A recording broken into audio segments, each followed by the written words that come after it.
તો કેમ છો વિદ્યાર્થી મિત્રો? ફરી આપણે આજે ભેગા થયા છે આજના નવા લેક્ચરમાં, જે પ્રકરણ 3 માનવમાં પ્રજનન એનો જ પાઠ છે.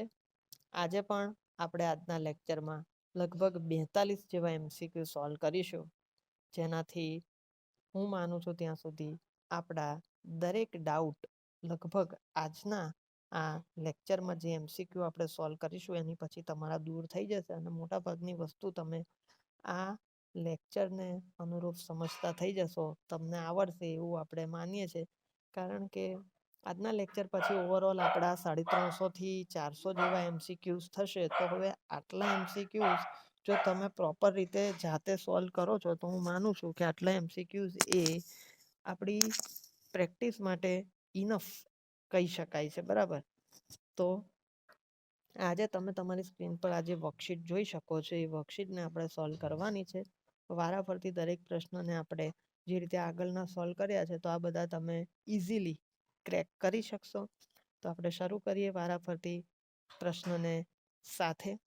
પહેલો પ્રશ્ન તમે તમારી સ્ક્રીન પર જોઈ શકો છો કે શુક્રકોષનું જે બંધારણ છે, શીર્ષ, પૂંછડી અને મધ્ય ભાગ વાળું, એમાં અક્ષીય તંતુ શેમાંથી બને છે?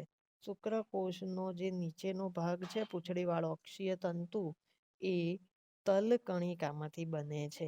અંડરલાઈન કરી રાખવાનું, લખી રાખવાનું, કારણ કે આ બધા જે MCQ છે એ થોડા ગુજકેટ, નીટની પરીક્ષા, એમ ટૂંકમાં કોમ્પિટિટિવ એક્ઝામો જે લેવામાં આવશે એ કોમ્પિટિટિવ એક્ઝામોમાં આ પ્રકારના પ્રશ્નો વધુ આપણને ફાયદાકારક રહેશે અને પ્રેક્ટિસ માટે કામમાં લાગશે. એટલે યાદ રાખવાનું, શુક્રકોષનો જે અક્ષીય પૂંછડી જેવો તંતુ છે એ તલકણિકામાંથી નિર્માણ પામે છે. તો પ્રશ્ન નંબર 1નો જે જવાબ છે એ આવે છે બી. પ્રશ્ન નંબર 2, વિદ્યાર્થી મિત્રો, શુક્રાગ્ર એટલે હવે શુક્રકોષનો સૌથી ઉપરનો ભાગ, ટોચનો ભાગ, એનું નિર્માણ નીચેના પૈકી શેના દ્વારા થાય છે? તો આ વસ્તુ આગળ આપણે ભણી ગયા છે. શુક્રાગ્રનું નિર્માણ એટલે કે શુક્રકોષના અગ્રભાગનું નિર્માણ ગોલ્ગી કાયના ઉપયોગથી થાય છે, અથવા તો ગોલ્ગી કાય દ્વારા શુક્રકોષનો અગ્રભાગ શુક્રાગ્રનું નિર્માણ થાય છે. એટલે પ્રશ્ન નંબર 2નો જવાબ આવશે એ, ગોલ્ગી કાય. ત્યાર પછી તમારી સ્ક્રીન પર તમે જોઈ શકો છો પ્રશ્ન નંબર 3. એન્ડોમેટ્રિયમના વિકાસ ઉપર કયા અંતઃસ્ત્રાવના પ્રમાણ વધવાથી અસર થાય છે? એન્ડોમેટ્રિયમ એટલે કે ગર્ભાશયનું સૌથી અંદરનું સ્તર, બરાબર? એનો વિકાસ ક્યારે થાય? જો 14મા દિવસે જે અંડકોષનું નિર્માણ થાય, બરાબર, પછી કોર્પસ લ્યુટિયમ બને. કોર્પસ લ્યુટિયમ બને પછી ધીરે ધીરે જે ઋતુસ્ત્રાવ દરમિયાન એન્ડોમેટ્રિયમ એટલે કે અંદરનું સ્તર તૂટી ગયું હોય, એ કોર્પસ લ્યુટિયમમાંથી જ્યારે પ્રોજેસ્ટેરોન નીકળે, તે પ્રોજેસ્ટેરોન દ્વારા ધીરે ધીરે આ એન્ડોમેટ્રિયમ છે એનો વિકાસ થાય છે, પાછું એનું નિર્માણ થાય. એટલે અહીંયા એ જ જવાબ આવે કે ભાઈ એન્ડોમેટ્રિયમના વિકાસ ઉપર કયા અંતઃસ્ત્રાવના પ્રમાણ વધવાથી અસર થાય? તો જવાબ આવે પ્રોજેસ્ટેરોન. પ્રોજેસ્ટેરોનનું પ્રમાણ જ્યારે વધે ત્યારે એની અસર સીધી ગર્ભાશયનું સૌથી અંદરનું સ્તર એટલે કે એન્ડોમેટ્રિયમ પર થાય. એટલે પ્રશ્ન નંબર 3નો જવાબ આવે છે બી. યાદ રાખવાનું. પ્રશ્ન નંબર 4, શુક્રકોષનો અંડકોષમાં પ્રવેશ કયા ફેરફાર પ્રેરે છે? શુક્રકોષનો અંડકોષની અંદર પ્રવેશ થાય એટલે કેવા ફેરફાર થાય? તો અંડપડ એ જીવરસથી છૂટું પડી જાય, સાચું છે. દ્વિતીય પૂર્વ અંડકોષનું પરિપક્વન પૂર્ણ થાય, એ પણ સાચું છે. એક માદા પ્રકોષ કેન્દ્રનું નિર્માણ થાય, એ પણ સાચું, કારણ કે એક માદા પ્રકોષ કેન્દ્ર અને એક નર પ્રકોષ કેન્દ્ર બંને જોડાઈને બનાવશે યુગ્મનજ અથવા તો ફલિતાંડ. એટલે અહીંયા ચોથા પ્રશ્નની અંદર પહેલું, બીજું અને ત્રીજું ત્રણેય સાચા છે. એટલે પ્રશ્ન નંબર 4નો જવાબ આવે ડી, ઉપરના બધા. ત્યાર પછી છે પ્રશ્ન નંબર 5, જરાયુના કાર્યો કયા છે? તો અંતઃસ્ત્રાવી પેશી તરીકે વર્તે, યસ, એમાંથી હ્યુમન કોરિયોનિક ગોનેડોટ્રોફિન, હ્યુમન પ્લેસેન્ટલ લેક્ટોજન, ઇસ્ટ્રોજન, પ્રોજેસ્ટેરોન, રિલેક્સિન, ઘણા બધા અંતઃસ્ત્રાવ નીકળે, રાઈટ. ગર્ભના રુધિરમાંથી નકામા ઘટકને દૂર કરે, પોષક તત્વો પહોંચાડે, ઓક્સિજન પહોંચાડે, રાઈટ. બી પણ સાચું. સી પણ સાચું. તો જરાયુનું કાર્ય તો બધાય છે એટલે 5માનો જવાબ આવે ડી, ઉપરના બધા. પ્રશ્ન નંબર 6, પ્રોસ્ટાગ્લેન્ડિન અંતઃસ્ત્રાવ ક્યાંથી ઉત્પન્ન થાય છે? તો વિદ્યાર્થી મિત્રો યાદ રાખવાનું, આ જે પ્રોસ્ટાગ્લેન્ડિન અંતઃસ્ત્રાવ છે એ જરાયુમાંથી ઉત્પન્ન થાય. તો પ્રશ્ન નંબર 6 નો જવાબ આવશે સી, જરાયુ. ત્યાર પછી છે પ્રશ્ન નંબર 7 કે મનુષ્યમાં ગર્ભધારણનો સમય સામાન્ય રીતે અંડપતન પછીના 266 દિવસનો હોય છે. બરાબર, અંડપતન પછીના 266 દિવસ. 8મો પ્રશ્ન, સ્તન ગ્રંથિમાં દૂધનું સંશ્લેષણ અગ્ર પિટ્યુટરી ગ્રંથિના કયા અંતઃસ્ત્રાવ દ્વારા થાય છે? સ્તન ગ્રંથિમાં જે દૂધનું નિર્માણ થાય છે એ અગ્ર પિટ્યુટરીના કયા અંતઃસ્ત્રાવ દ્વારા થાય છે? તેનો જવાબ આવે છે પ્રોલેક્ટિન. બરાબર, ધોરણ 11માં ચેપ્ટર નંબર 22 ની અંદર આ વસ્તુ આવી જાય છે, પ્રોલેક્ટિન વિશે ટોટલ વાત. એટલે 8મા પ્રશ્નનો જવાબ આવશે સી, પ્રોલેક્ટિન. પ્રશ્ન નંબર 9, દૂધના શરૂઆતમાં સ્ત્રવતું જે દૂધ છે, બરાબર, એ કયા નામથી ઓળખાય છે? એ પ્રકારે આપણે એનો જવાબ આપી શકીએ તો આવડવું જોઈએ. કોલેસ્ટ્રમ. આની પહેલાના લેક્ચરમાં આપણે એ સમજાયેલું. કોલેસ્ટ્રમ નામથી શરૂઆતનું દૂધ ઓળખાય. એટલે 9મા પ્રશ્નનો જવાબ આવે છે એ, કોલેસ્ટ્રમ. પ્રશ્ન નંબર 10, પ્રથમ ધ્રુવકાય એટલે કે આ વાત છે અંડકોષ જનનની. અંડકોષ જનનની જે પ્રક્રિયા છે એની અંદર આની વાત આવે છે. પ્રથમ ધ્રુવકાય નીચે પૈકી કયા તબક્કામાં વિભાજન પામે છે? તો યાદ રાખવાનું, પ્રથમ ધ્રુવકાય એ દ્વિતીય પરિપક્વન વિભાજન થાય ત્યારે એનું વિભાજન થાય. એટલે 10મા પ્રશ્નનો જવાબ આવશે ડી, દ્વિતીય પરિપક્વન. પ્રશ્ન નંબર 11, ખાલી જગ્યા નરજનન કોષ તરીકે ઓળખાય છે? તો શુક્રપિંડ, શુક્રકોષ કે શુક્રાણુ? બરાબર, તો યાદ રાખવાનું, શુક્રકોષ છે એને નરજનન કોષ કહેવાય, પણ શુક્રાણુ છે એ પોતે શુક્રકોષ જ છે. એટલે બી અને સી બંને સાચા કહેવાય. એટલે 11માનો જવાબ આવે ડી, બી અને ડી. એટલે કે શુક્રકોષ અને શુક્રાણુ આ બંને નરજનન કોષ તરીકે ઓળખાય છે. પ્રશ્ન નંબર 12, જો અંડકોષનું ફલન ન થાય તો તેનું વિઘટન પામવાનું શરૂ થાય છે. બરાબર, અંડકોષનું ફલન ન થાય તો શેનું વિઘટન થાય? મગજમાં ફિટ કરી દેવાનું. જો અંડકોષ શુક્રકોષ વડે ફલન નહીં થાય ને તો કોર્પસ લ્યુટિયમનું નિર્માણ થાય અને એનું વિઘટન થવા લાગે. બરાબર, એટલે 12મા પ્રશ્નનો જવાબ આવશે સી, કોર્પસ લ્યુટિયમ. પ્રશ્ન નંબર 13, તેનો સ્ત્રાવ સમાગમ દરમિયાન ઘર્ષણ નિરોધક તરીકે કામ કરે છે. એટલે નીચેનામાંથી કઈ ગ્રંથિમાંથી એવો સ્ત્રાવ નીકળે કે જે સમાગમની પ્રક્રિયા દરમિયાન ઘર્ષણ નિરોધક પ્રવાહી તરીકે કામ કરે? તો યાદ રાખવાનું કે બલ્બોયુરેથ્રલ ગ્રંથિનો સ્ત્રાવ સમાગમની પ્રક્રિયા દરમિયાન ઘર્ષણ નિરોધક તરીકે કામ કરે છે. એટલે 13મા પ્રશ્નનો જવાબ આવે બી, બલ્બોયુરેથ્રલ ગ્રંથિ.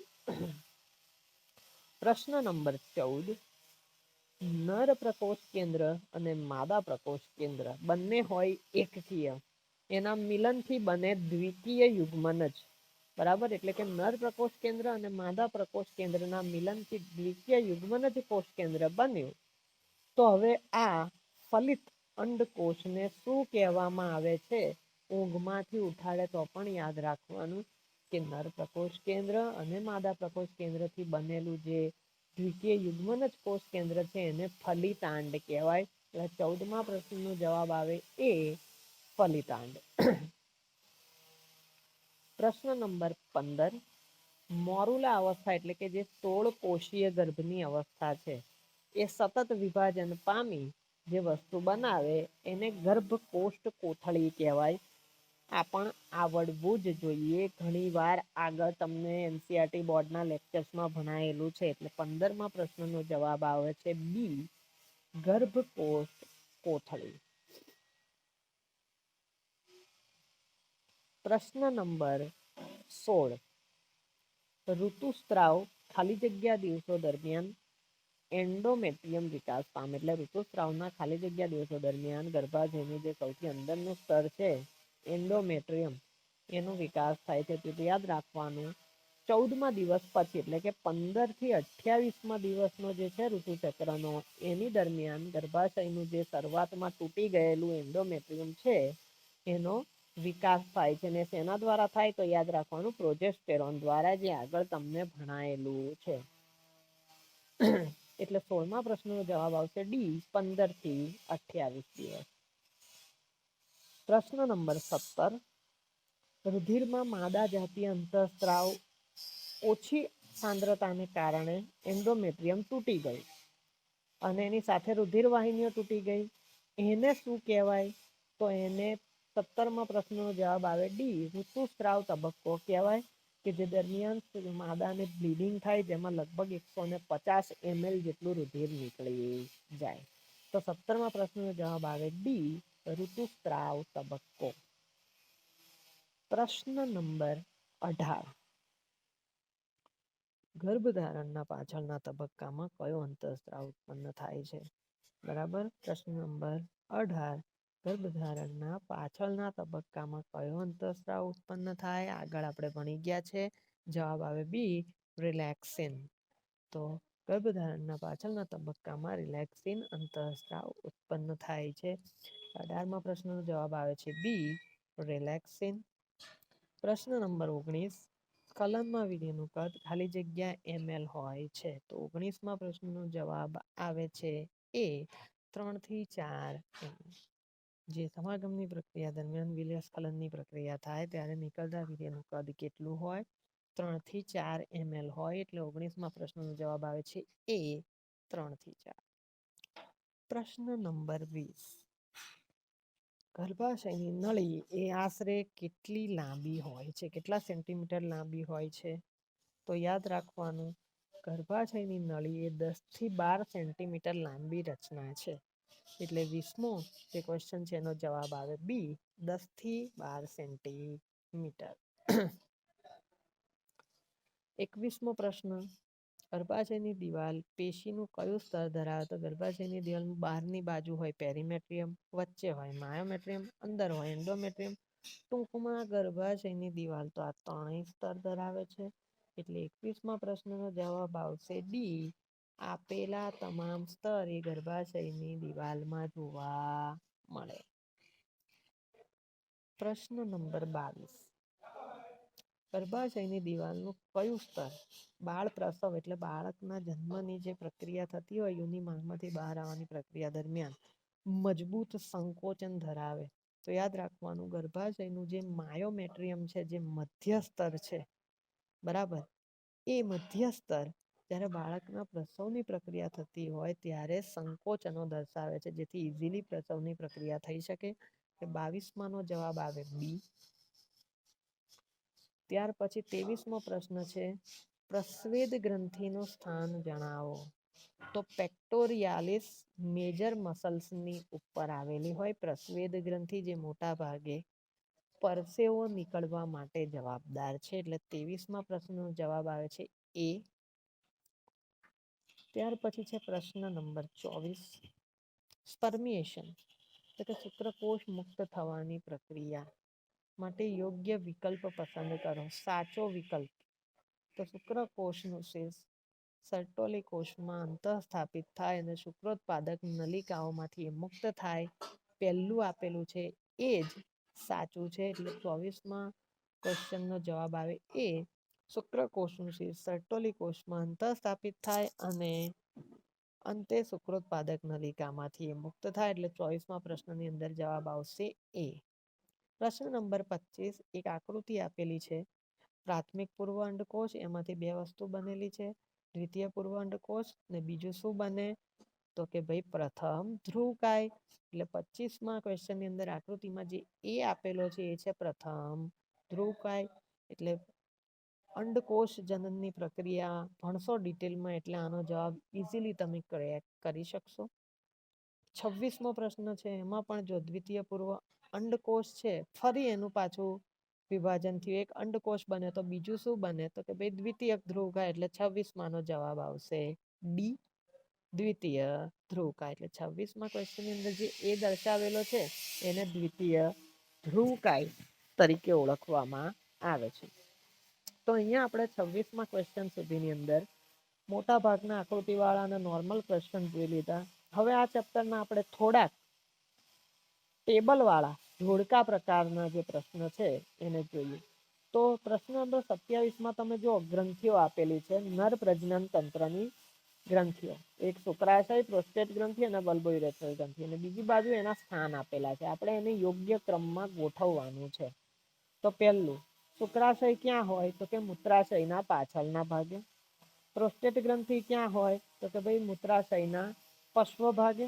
અને બલ્બોયુરેથ્રલ ગ્રંથિ ક્યાં હોય તો કે પ્રોસ્ટેટ ગ્રંથિની પાછળ. એટલે 27માં નો જવાબ આવે સી AZ2Y3X. ત્યાર પછી પ્રશ્ન નંબર 28 એમાં પણ ફરી ત્રણ ગ્રંથિ આપેલી છે. અને આ વખત શું છે તો કે ભાઈ એના કાર્યો છે. આ બાજુ નર સહાયક પ્રજનન ગ્રંથિ છે, આ બાજુ એના કાર્યો છે. આપણે બંધ બેસતું જોડકું ગોતવાનું છે. બરાબર. તો પ્રોસ્ટેટ ગ્રંથિ શું કરે દૂધ જેવો સ્ત્રાવ કરે. બલ્બોયુરેથ્રલ ગ્રંથિ શું કરે તો કે ભાઈ બેઝિક પ્રવાહીનો સ્ત્રાવ કરે. અને શુક્રાશય શું કરે તો પીળાશ પડતો સ્ત્રાવ શર્કરા અથવા વિટામિન સી થી સભર બનાવે. એટલે પ્રશ્ન નંબર 28માં આવે પહેલું વાય, બીજું એક્સ અને ત્રીજું ઝેડ. એટલે એનો જવાબ આવે બી.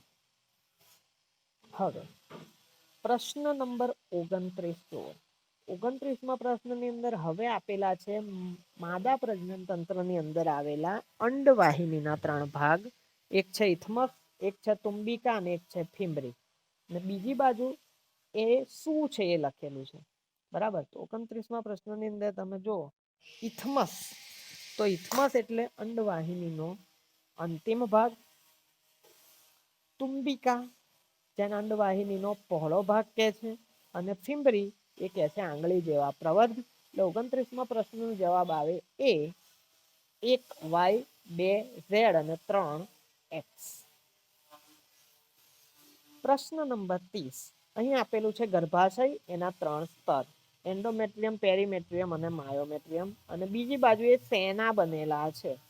તો ગર્ભાશય ભણેલા હશો તો આ પ્રશ્નનો જવાબ ઇઝીલી તમે સોલ્વ કરી શકશો. કે પેરીમેટ્રિયમ એટલે બહારનું સ્તર. તો ગર્ભાશયનું સૌથી બાહ્ય પાતળું સ્તર છે.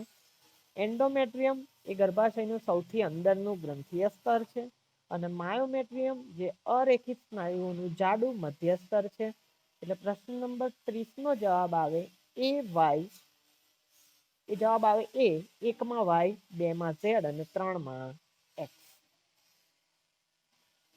પ્રશ્ન નંબર 31 એની અંદર હવે શું આપ્યું છે તો માદા જનન અંગો આપેલા છે. ભગશિષ્ણ, યોનિ પટલ, મોન્સ પ્યુબિસ, મુખ્ય ભગો, ગૌણ ભગો. અને બીજી બાજુ એ શેની બનેલી રચના છે. માદા જનન ઇન્દ્રિયો આ બાજુ છે. અને એ જનન ઇન્દ્રિયો શેની બનેલી રચના છે તો યાદ રાખવાનું ભગશિષ્ણિકા. તો ભાઈ ભગશિષ્ણિકાની અંદર આવે નાની આંગળી જેવી રચના એક્સ. યોનિ પટલ એમાં આવે છે યોનિ માર્ગનું કલા દ્વારા આવૃત પડ. ત્રીજું મોન્સ પ્યુબિસ તો એમાં આવે છે ડબલ્યુ મેદ પેશીની બનેલી રચના. ચોથું મુખ્ય ભગોષ એમાં આવે વાય પેશીની માસલ ગડીઓની બનેલી રચના. અને પાંચમું છે ગૌણ ભગોષ તો એની અંદર આવે ઝેડ એક જોડ પેશીમય ગડીઓ. એટલે પ્રશ્ન નંબર 31 નો જવાબ આવે એ 1X 2Y 2V 3W 4Y અને 5Z. જવાબ આવશે એ. 32મો પ્રશ્ન છે એની અંદર શુક્રકોષ જનનની પ્રક્રિયા આપેલી છે. જો પ્રાથમિક પૂર્વકોષ છે, દ્વિતીય પૂર્વકોષ છે અને શુક્રકાંતરણની પ્રક્રિયા. એટલે શુક્રકોષ જનનની પ્રક્રિયા છે. એને આપણે કોલમ 2 ની અંદર આપેલા વિકલ્પ સાથે જોડવાનું છે.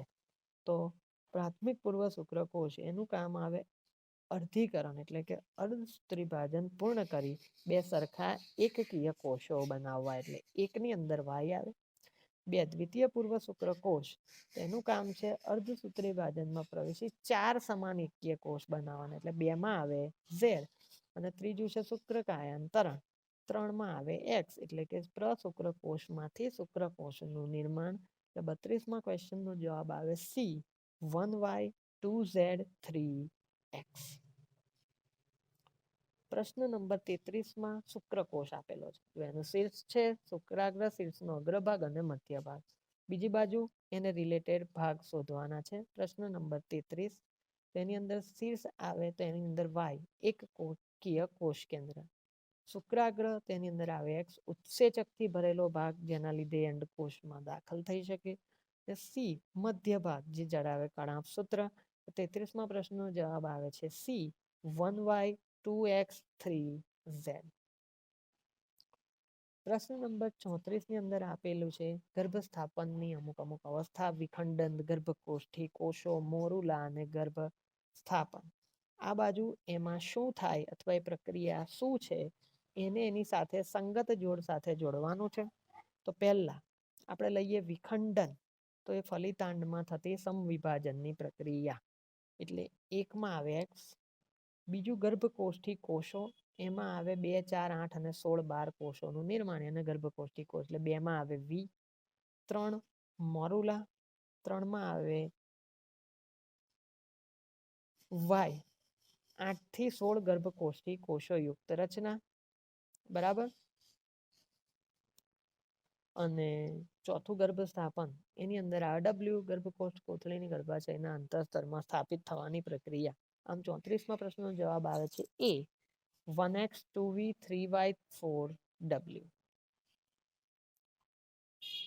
પ્રશ્ન નંબર 35, આ બાજુ આપેલા છે ગર્ભીય વિકાસના અમુક દિવસો, 6 થી 14 દિવસ, 1 થી 5, 15 થી 28, સોરી ઋતુચક્ર ભણેલા હશો, મેન્સ્ટ્રુઅલ સાયકલ, એટલે તમને આનો જવાબ આવડે. 35મો પ્રશ્ન જે છે એના જોડકા આપણે જોડીએ તો 6 થી 14 દિવસ, તો એની અંદર આવે પોલિફરેટિવ તબક્કો, 1 થી 5 દિવસ એની અંદર આવે ઋતુસ્રાવનો તબક્કો, અને 15 થી 28 દિવસ એની અંદર એન્ડોમેટ્રિયમ ગર્ભના સ્થાપન માટે તૈયાર થાય. એટલે 35માં ક્વેશ્ચનનો જવાબ આવે સી, 1 3, A3, B1 અને C4. પ્રશ્ન નંબર 36, ફરી મોન્સ પ્યુબિસ, એન્ટ્રમ, ગર્ભપોષક સ્તર, કણાભ સૂત્ર, ઓવરઓલ આખું માદા પ્રજનન તંત્રના બધા જ ભાગો મૂકી દે છે એક એક, એને જોડવાનું છે, બરાબર. તો મોન્સ પ્યુબિસ, તો એની અંદર આવે માદાનું બાહ્ય જનન. એન્ટમ, તો એ આવે ગ્રાફિયન પુટિકા એક પ્રકારની. ગર્ભપોષક સ્તર, તો એ ગર્ભ વિકાસમાં આવે. અને કણાભ સૂત્ર, તો એ આવે શુક્રકોષમાં. એટલે 36માં પ્રશ્નનો જવાબ આવે એ માં 3, બી માં 4, સી માં 1 અને ડી માં 2. પ્રશ્ન નંબર 37, એની અંદર ગર્ભીય વિકાસના અઠવાડિયા આપેલા છે, ત્રીજું અઠવાડિયું, ચોથું અઠવાડિયું, ત્રીજો મહિનો અને ચોથો મહિનો, એને સામેના કાર્યો અથવા ગર્ભમાં થતા ફેરફારની સાથે આપણે જોડવાનું છે. તો 37માં પ્રશ્નનો જો જવાબ લખવો હોય તો એ થાય, જોડીએ તો ત્રીજું અઠવાડિયું, તો એની અંદર આવે ગર્ભીય તકતી પહોળી થાય. ત્રીજો મહિનો, તો શરીર વૃદ્ધિ પામે અને શીર્ષ મોટું રહે. ચોથું અઠવાડિયું, તો એની અંદર આવે આદિ ગર્ભનાળનો વિકાસ, અને ચોથા મહિનામાં સ્નાયુઓ સક્રિય થાય. એટલે 37માં ક્વેશ્ચનનો જવાબ આવે છે બી, A3, B2, C1 અને D4. પ્રશ્ન નંબર 38, જેની અંદર તબક્કા આપેલા છે અંડકોષ જનનના, ગુણન, વૃદ્ધિ, પરિપક્વ 1 અને પરિપક્વ 2, એને એની અંદર થતી રચના સાથે જોડવાનું છે. 38માં પ્રશ્નની અંદર ગુણન તબક્કો, તો એમાં થાય જનન અધિચ્છદ કોષોનું નિર્માણ. વૃદ્ધિ તબક્કો, એની અંદર આવશે અવિકસિત પ્રાથમિક પૂર્વ અંડકોષનું નિર્માણ. પરિપક્વન 1ની અંદર થાય છે વિકસિત કોષ રસથી ભરપૂર પ્રાથમિક પૂર્વ અંડકોષની રચના, અને પરિપક્વ 2માં આવે દ્વિતીય પૂર્વ અંડકોષ. એટલે 38માં પ્રશ્નનો જવાબ આવશે બી, 1, 4, B1, C2 અને D3. પ્રશ્ન નંબર 39, એક બાજુ છે કોર્પસ લ્યુટિયમ, શુક્રપિંડ, માયોમેટ્રિયમ અને સિસ્ટ. કોર્પસ લ્યુટિયમ બરાબર, તો એની અંદર આવશે ગ્રાફિયન પુટિકા. શુક્રપિંડ તો એ આવે ઉદર ગુહામાં વૃષણ કોથળીની અંદર રક્ષાયેલી નર પ્રજનન તંત્રની રચના. માયોમેટ્રિયમને જોડ દો ગર્ભાશય સાથે અને સિસ્ટના એ વૃષણ કોથળીના અગ્રભાગે આવેલું અંગ. એટલે 39માં ક્વેશ્ચનનો જવાબ આવે પહેલો A3, B1, C4, D2. પ્રશ્ન નંબર 41. પહેલું છે અંડપિંડ શુક્રપિંડ, પછી છે ભગ શિશ્નિકા અને શિશ્નિકા, અંડવાહિની, શુક્રવાહિની, વૃષણ કોથળી, મુખ્ય ભોગસ. જો આમાં નર પ્રજનન તંત્ર અને માદા પ્રજનન તંત્ર બંને ભેગા કરીને આ પ્રશ્ન બનાવેલો છે. એ જોડકા આપણે જોડીએ. શુક્રપિંડ અને અંડપિંડ તો એ જનન પિંડો છે જે જનન કોષ ઉત્પન્ન કરે, એટલે એમાં આવે 3. ભગ શિશ્નિકા અને શિશ્નિકા એ છે જાતીય પ્રતિકાર સાથે સંકળાયેલા અંગો, એટલે બી ની અંદર આવે 4. અંડવાહિની અને શુક્રવાહિની એ છે પ્રજનન અંગના ભાગ કે જે જનન કોષોનું વહન કરે, એટલે સી માં આવે 1. વૃષણ કોથળી અને મુખ્ય ભગોસ મૂત્ર જનન ખાંચની બંને બાજુ આવેલી ગળીમય રચના. તો 40માં ક્વેશ્ચનનો જવાબ આવશે C, A3, B4, C1, D2. પ્રશ્ન નંબર 41, જેમાં છે શુક્રોત્પાદક નલિકા, મૂત્રમાર્ગ, શુક્રાશય અને અધિવૃષણ નલિકા, ટૂંકમાં નર પ્રજનન તંત્ર છે. એના જોડકા આપણે જોડીએ તો શુક્રોત્પાદક નલિકા જે ગૂંચળાદાર નલિકા છે કે જ્યાં શુક્રકોષના વિકાસની પ્રક્રિયા થાય, એટલે એમાં આવે 4. બી મૂત્રમાર્ગ, તો મૂત્રમાર્ગ એ શુક્રકોષો જ્યાંથી બહાર નીકળે, એટલે બી માં આવે 2. સી શુક્રાશય, પોષક દ્રવ્યો ઉત્પન્ન કરતી જોડમાં આવેલી ગ્રંથિ, સી માં આવે 3. ને ડી અધિવૃષણ નલિકા, તો પુખ્ત શુક્રકોષનું સંગ્રહ સ્થાન, એટલે ડી માં આવે 1. એટલે 41માં પ્રશ્નનો જવાબ આવે છે D, A4, B2, C3, D1. અને આજના લેક્ચરનો છેલ્લો પ્રશ્ન, પ્રશ્ન નંબર 42, તેમાં છે શુક્રવાહિની બહાર આવે, આદિ શુક્રકોષ અને પ્રોસ્ટેટ ગ્રંથિ એને સામેના જોડકા સાથે જોડો તો શુક્રવાહિની બહાર આવે કે જ્યાંથી શુક્રકોષો શુક્રપિંડમાં પ્રવેશ મેળવે, એટલે એમાં આવે પહેલું. આદિ શુક્રકોષ કે જે પ્રજનન કોષો જેમાંથી પ્રાથમિક શુક્રકોષનું નિર્માણ કરે, એટલે બી માં આવે 3. અને પ્રોસ્ટેટ ગ્રંથિ મૂત્રમાર્ગની ફરતે આવેલી ગ્રંથિ, એટલે સી માં આવે 2. એટલે જવાબ આવે છે એમાં 3, બી માં 1, એમાં 1 સોરી બરાબર, બી માં 3 અને સી માં 2. એટલે જવાબ આવે છે આનો બી, A1, B3, C2. એટલે અહીંયા આ ક્વેશ્ચનની સાથે વિદ્યાર્થી મિત્રો આપણે આ ટોપિકના આ લેક્ચરના આજે બીજા 42 પ્રશ્નોનું સોલ્યુશન કરી લીધું છે, જેમાં ઘણા બધા આપણે ટેબલ ટાઈપના જોડકા જોડો પ્રકારના આકૃતિવાળા અને સામાન્ય પ્રશ્નો સોલ્વ કર્યા. ઓવરઓલ આ ચેપ્ટરની અંદર જેટલા પણ તમે અત્યાર સુધી MCQ સોલ્વ કરે એ બધા તમને NCERT લો, નીટ લઈ લો, બોર્ડની પરીક્ષા લો કે ગુજકેટની પરીક્ષા લો કે અન્ય કોઈ કોમ્પિટિટિવ એક્ઝામ, એ બધામાં ઉપયોગી પ્રકારના પ્રશ્ન છે. એટલે આને ખૂબ શાંતિથી અને વ્યવસ્થિત રીતે તૈયાર કરવાનું છે અને ન ખબર પડે ત્યાં પૂછી લેવાનું છે. તો આ MCQની સાથે વિદ્યાર્થી મિત્રો આપણે આજનો જે લેક્ચર છે એને પૂરો કરીએ છીએ. Thank you very much.